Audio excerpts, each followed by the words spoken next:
Hello, I'm Rosalind Yang, one of the administrative staff at PTCS, and today we're at the Impact Center where our 1st through 8th grade students typically hold their classes.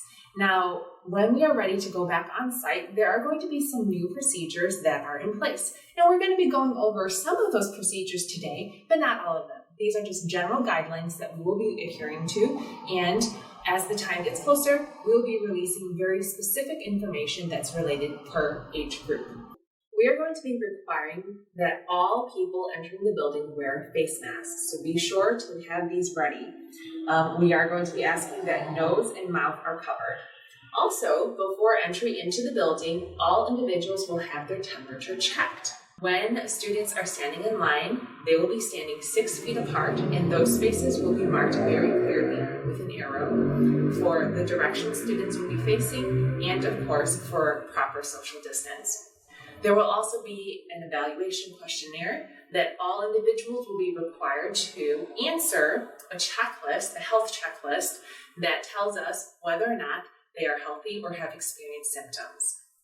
We're going to talk a little bit more about some other procedures once we go into the building. All right, so once students are inside of the building, there will be hand sanitizing stations located in strategic locations throughout the building. We'll also have signs that remind our students to be properly socially distanced, and of course signs to remind our students to wear face masks and keep them on all day, except in special times. We also have arrows that indicate a direction of travel, and these arrows are also spaced 6 feet apart.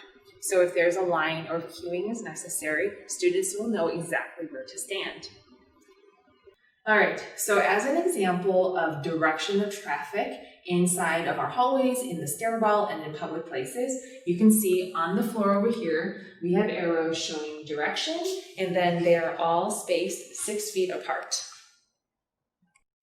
Here we are inside of one of our classrooms, and I'm just going to give you a quick tour to show you what our teachers have been up to.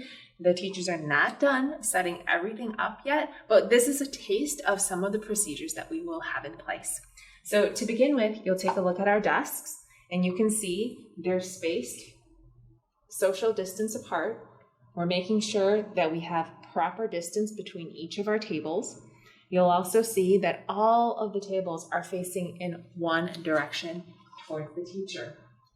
Now that's actually pretty unusual for PTCS. We do usually encourage different kinds of groupings depending on the activity, but to keep everyone safe, we're going to make sure all the tables face one way. All the desks are individual per student. There will be no sharing of desks or going between desks.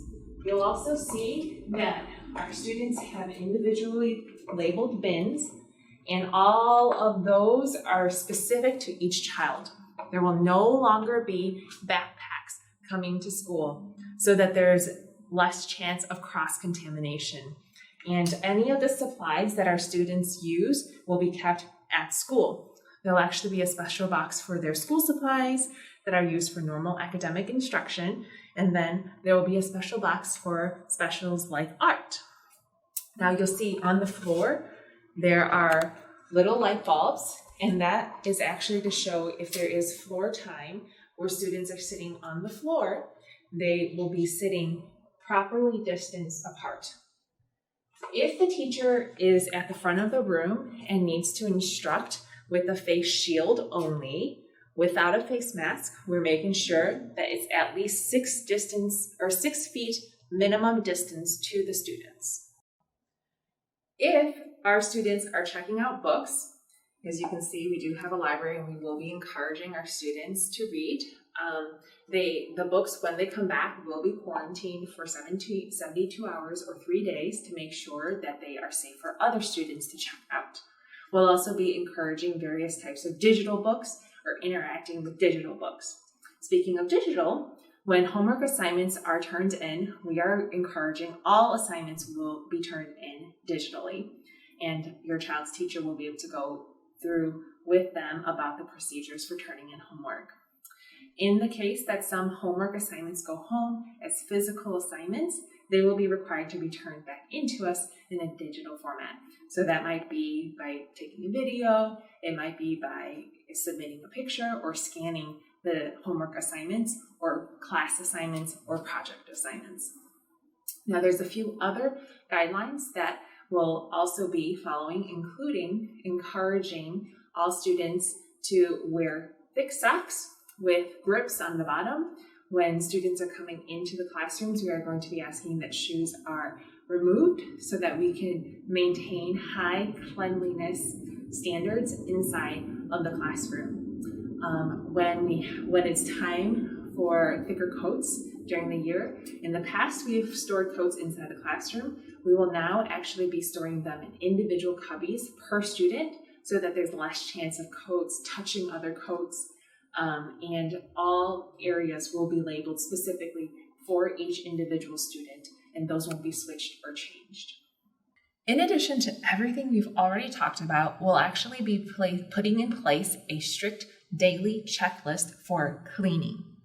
In addition to that, there will be a weekly deep clean checklist, and we'll actually be hiring additional personnel to be able to meet the additional demands of cleaning in order to keep all of our families, our students, and our staff safe. Thank you for watching, and if you have any additional questions, please reach out to the office staff.